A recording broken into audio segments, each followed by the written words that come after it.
Hi, it's Maria from Still Dreaming Homestead. I'm just going to read one story tonight, and I want to explain why. I can't find where I put my Farmer Boy book, and I have to go borrow some more My Bible Friends from my friend Martha. So tonight I'm just going to read a story. I think probably everybody will like this one, and I hope so anyhow. It's called Sam and the Tigers. Look at all these tigers.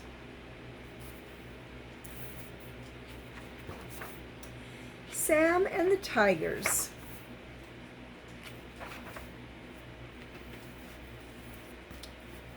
Once upon a time, it seems like I got a shadow. Once upon a time, there was a place called Samara,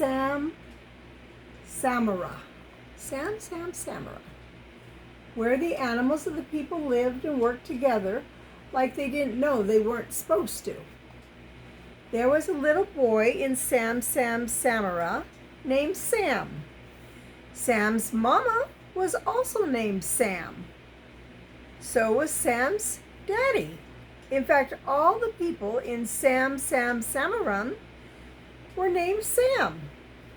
But nobody ever got confused about which Sam was which, and that's why nobody was named Jolene or Natasha or Willie.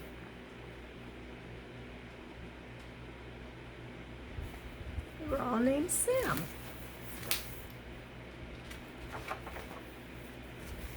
One day, Sam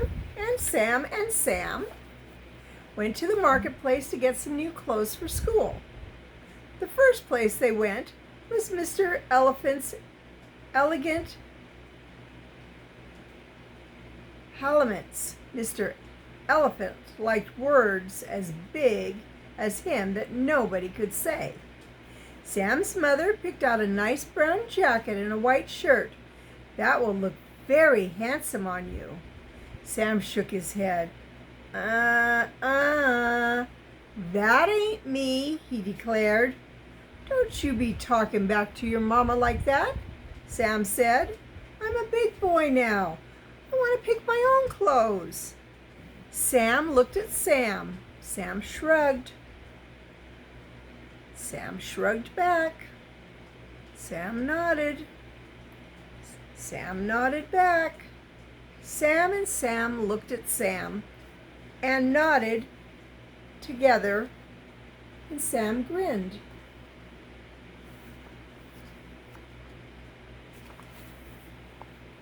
You think he's going to get his way? An elephant that sells clothes. Sam looked through the clothes like he was searching for truth. Finally, he shouted, "That's what I want!" He held up a coat as red as a happy heart. Sam started to protest. "You can't wear something like..." Sam stopped Sam. "He's a big boy now. We've got to let him make his own decisions." Sam paid Mr. Elephant for the red coat, and off they went to Monkey's magnificent attire to look for pants. There we go. Sam looked until he found a pair of pants as purple as a love that would last forever. Sam shook her head, sighed, and paid Mr. Monkey for the pants. Off they went to Feline's finest finery to look for a shirt.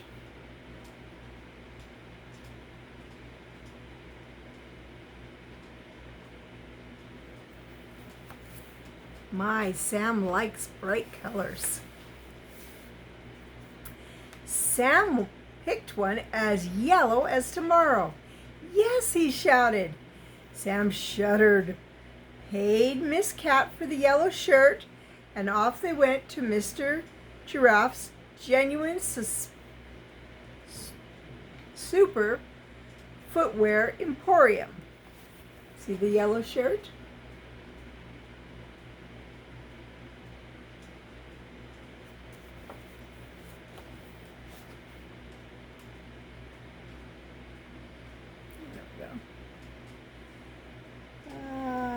Sam found a pair of silver shoes shining like promises that are always kept. Sam paid Mr. Giraffe and closed her pocketbook. "That's it," she declared. "We've got all of your clothes. Let's go home." Sam shook his head. "I ain't through yet." "You got a new coat, a new pair of pants, a new shirt, and new shoes. What else you need?" "I'm not sure, but I'll know it when I see it." Wonder what else he needs. Sam and Sam followed Sam through the marketplace. He looked and looked and looked, and finally he said, "Yes!" He pointed to an umbrella as green as a satisfied mind. Sam paid Brer Rabbit, and they went home. And this is a very busy picture.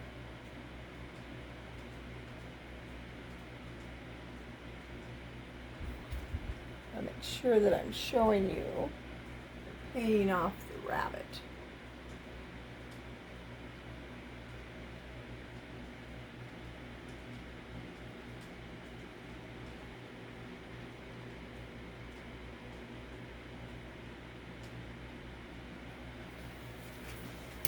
These are beautiful pictures. Oh, I even saw an alligator. The next morning was the first day of school. Sam put on his new clothes and looked at himself in the mirror. "Ain't I fine?" he declared. Sam went downstairs to breakfast, his new clothing shining brighter than Mr. Sun when he comes out from winter vacation. Sam and Sam had to put on their sunglasses to protect their eyes from all the colors that Sam was wearing. "You better be careful," Sam said. "You might put Mr. Sun out of business." "If I knew how to sit in the sky without a chair, I would." Sam and Sam kissed Sam goodbye. Look how fancy he looks. They kissed him goodbye, and he headed off to school.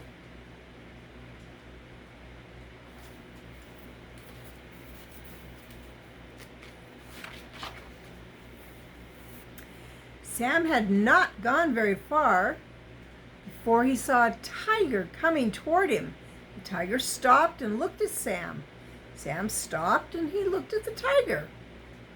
"Sam, I'm going to eat you up," said the tiger. Sam shook his head. "I don't like that idea. Why don't you take my red coat instead?" The tiger looked at the coat. "Nice coat.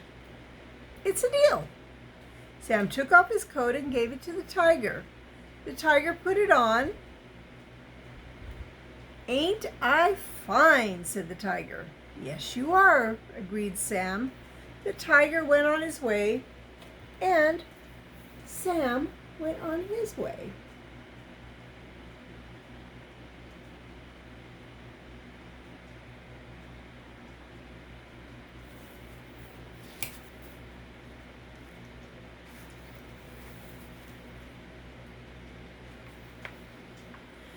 Before long,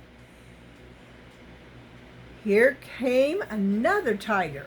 The tiger stopped and looked at Sam. Sam stopped and looked at the tiger. "Sam, I'm going to eat you up." Sam shook his head. "I don't like that idea. Why don't you take my pretty yellow shirt?" The tiger looked at the shirt. "Nice shirt." "Sam, it's a deal." Sam took off his shirt and gave it to the tiger. The tiger put it on. "Ain't I fine?" he exclaimed. "You are indeed," Sam agreed. The tiger went on his way, and Sam went on his way.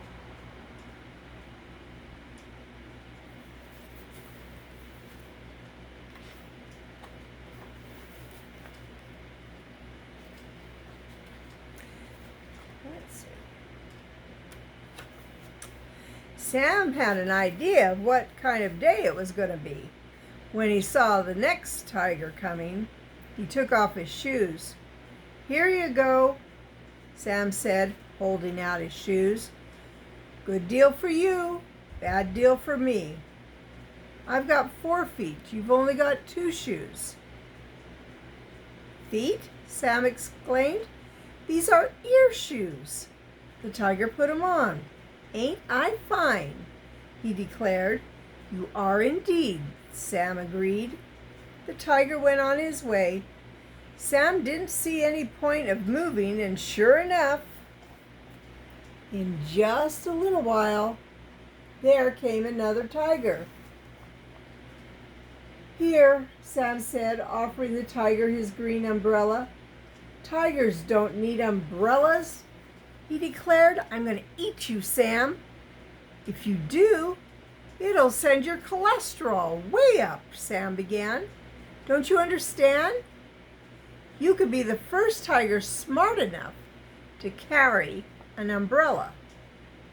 What would I carry it with? I need my feet for walking. Use your tail. Tiger wrapped his tail around the umbrella and held it over his head.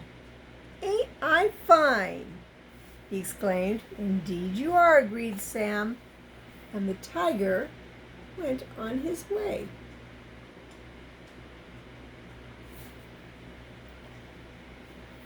Poor Sam. Sam went on his, hoping he wouldn't see another tiger.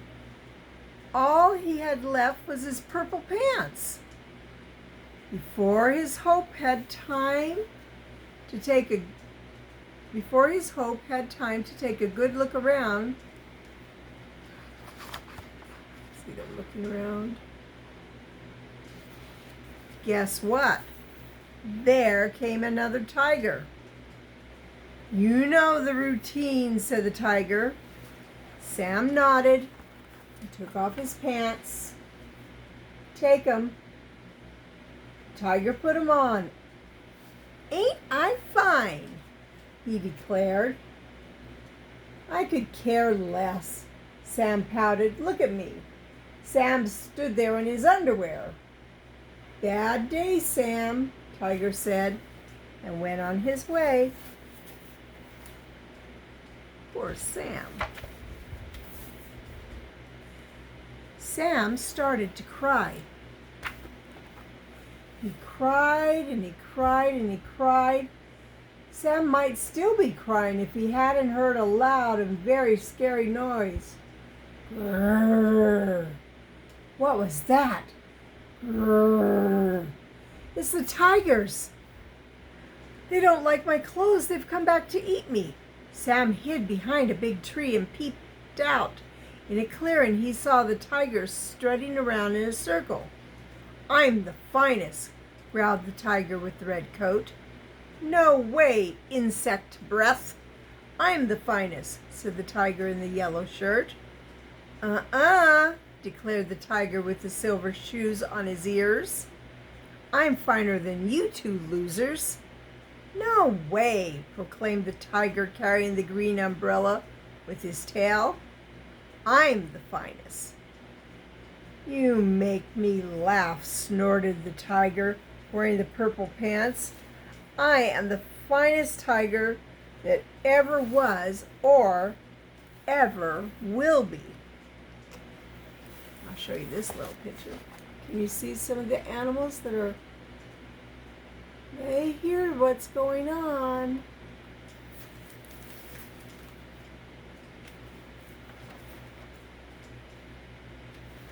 Oh my, look at these tigers.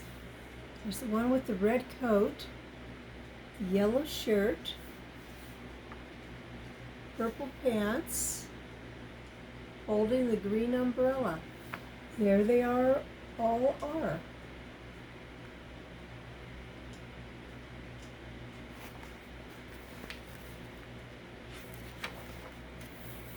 The tigers were so angry they were ready to fight. Tiger took off his red coat. Tiger took off his yellow shirt. Tiger took off his purple pants. Tiger took off his silver shoes. Tiger let the green umbrella drop from his tail onto the ground. They snarled and growled and snapped at each other until suddenly they were rolling and wrestling and wrestling and rolling on the ground.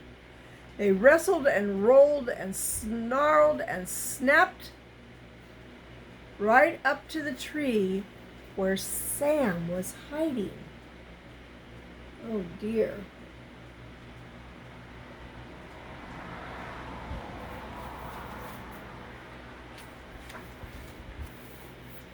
Sam ran to the clearing and he peered out from behind the green umbrella to see what was going on. The tigers were running around the tree, each holding onto the tail of another tiger with his jaws, each trying to catch each other. "Hey, tigers," Sam called.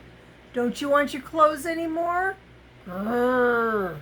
The tigers ran faster. "If you do, you better say something. If you don't, I'm going to take them." Grrr. The tigers ran faster and faster. Sam put on his yellow shirt and his purple pants, his red coat, and finally his silver shiny shoes. "Ain't I fine?" he announced to the tigers, holding the green umbrella up like a victory flag.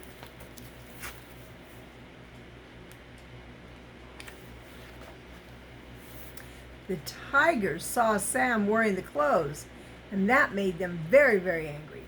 But they wouldn't let go of each other's tails. Instead, they ran faster and faster and faster until all Sam could see was a blur.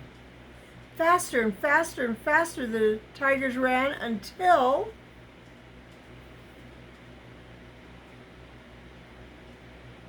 they melted into a pool of butter as golden as a dream come true.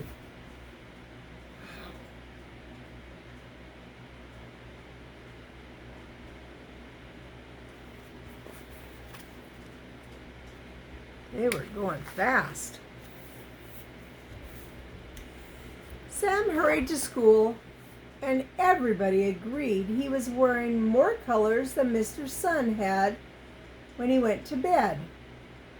That afternoon, Sam was going home, and he saw a pool of butter gleaming at the base of the tree.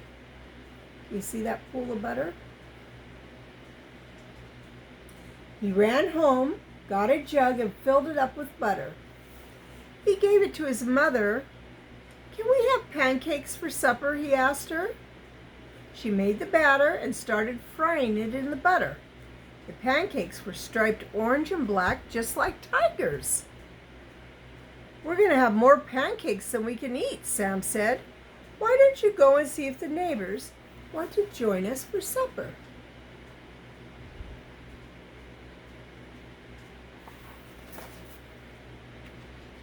That's nice.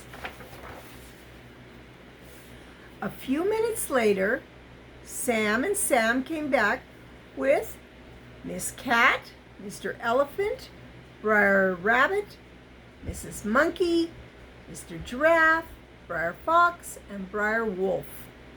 They were talking about the happenings in the community.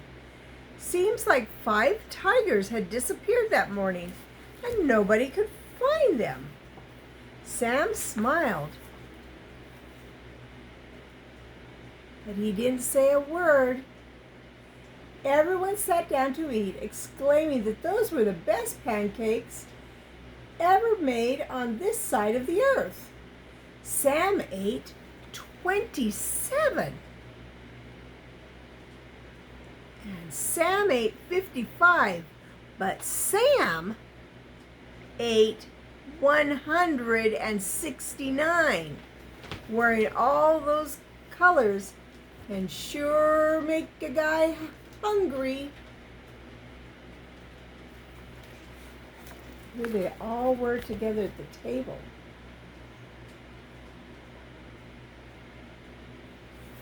It'd be nice if people and animals could be so friendly together. Well, that's the end of the story. I hope you enjoyed this one.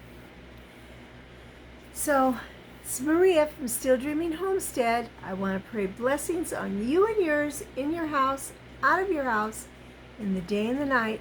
Whatever you do, keep dreaming. Keep a story in your heart. Bye. I'll be reading tomorrow, and hopefully I will have found my Farmer Boy book. Bye-bye.